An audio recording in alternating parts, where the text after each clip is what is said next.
Hello guys, hello friends, hello G's, it's your boy again, Falling with a Star. So guys, I want us to talk about synovial joints. Synovial joints. You see, when we say joint is where two or more bones articulate, or in other words, where two or more bones meet. So these joints, they can be classified based on the degree of movement they allowed, and they can also be classified based on the type of connective tissue that binds these bones together. So either the degree of movement they allowed or the type of connective tissue that binds these bones together.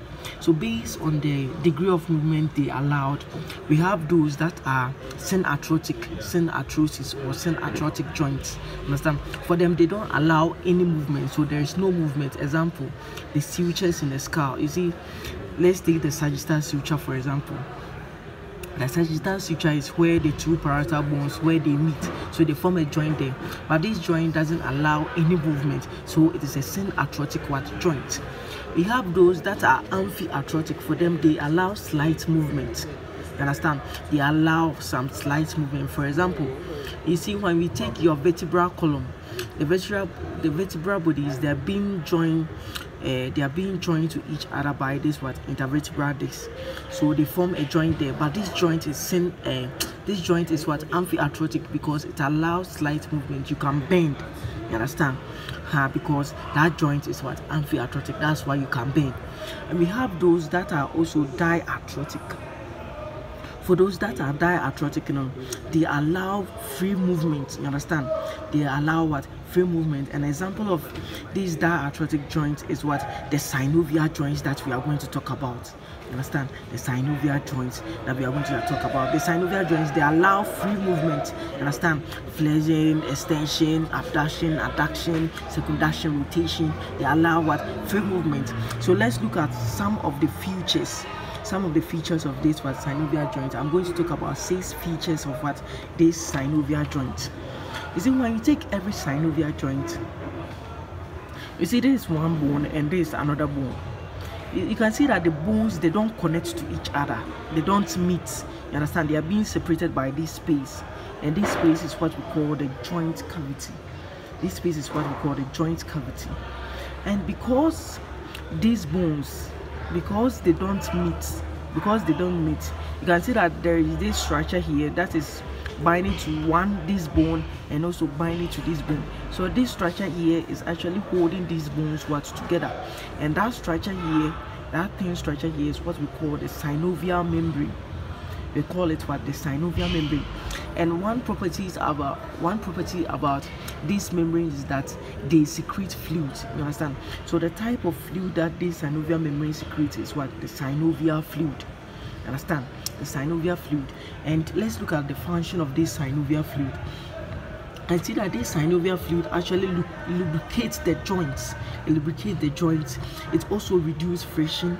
It also contains phagocytes that actually fight against foreign bodies in the joint, and also debris. So remove waste particles like debris, cell debris. Understand? But this synovial membrane is very thin, that it alone cannot hold these bones together. So it needs another support, and it gets that support from this outer layer. So this outer layer here is also called the fibrous capsule. The fibrous capsule. So together with the synovial membrane, they help bind the bones together. And the synovial membrane together with the fibrous capsule, together we call them the joint capsule. The joint capsule. And one thing when you take synovial joints, you will see is that the bones that are articulating, they have this cartilage on their surfaces, and this cartilage is a hyaline cartilage. You understand? And this hyaline cartilage or articular cartilage, it also helps absorb shock. So it acts as a shock absorber, and also reduce friction. You understand? And also reduce friction. But listen to something. This synovial membrane and this fibrous capsule alone cannot bind these bones together, so they need support from other things like ligaments. So these joints, they are being stabilized further stabilized by what? These what? Ligaments, you understand? And these ligaments, we have two types. We have those that are intracapsular, those that can be found in the what? In the capsule, the joint capsule. And we have those that are extracapsular, those that can be found outside what? The joint capsule. An example of those that are intracapsular is what? The cruciate ligament. You see, this is the cruciate ligament. It is intracapsular ligament, so it is being found within what? The capsule. And we have an example of the extracapsular ligament is the collateral ligament. They're being found outside what? The capsule, you understand? And this help reinforce what? The joints, help further stabilize what? The joints. And these joints are also being supplied with what? Blood vessels, because when you take the cartilage that is actually surrounding their surfaces, these cartilages, they are what? Avascular. They don't have blood vessels, so they gain what? They are being supplied with blood vessels from other means, you understand? In these blood vessels, they supply the joints with what? Nutrients, you understand? Yeah, they supply them with what? Nutrients. And guys, these synovial joints that I'm talking about can be classified into 6 types, you understand, based on the shape of what? The articulating surfaces, based on the articulating surfaces of the bones that are going to what? That are going to form the joint, the joint, you understand? So we have 6 types.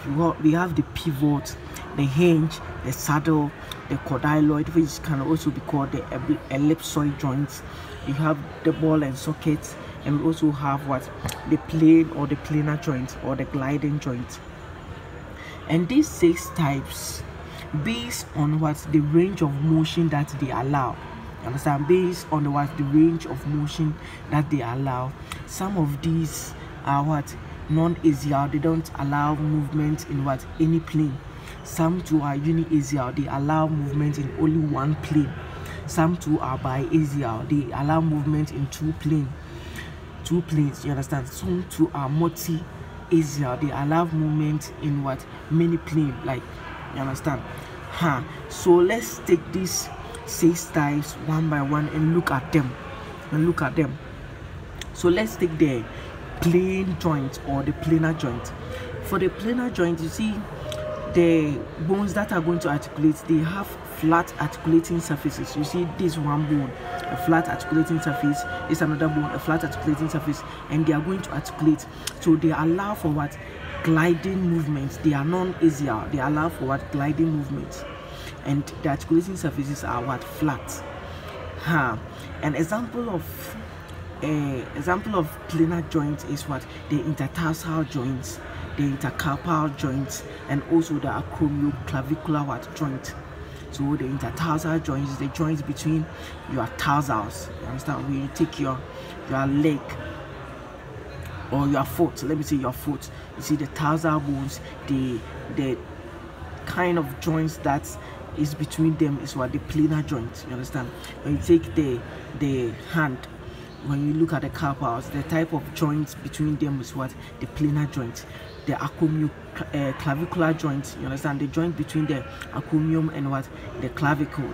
That joint is what? Also a planar what? Joint, you understand? And we have those that are hinge. We call them the hinge joints.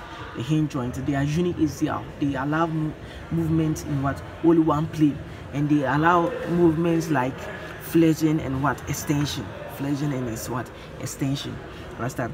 And for hinge joint, one bone will look, articulating surface looks like this, and other bone too has an articulating surface that looks like this, you understand?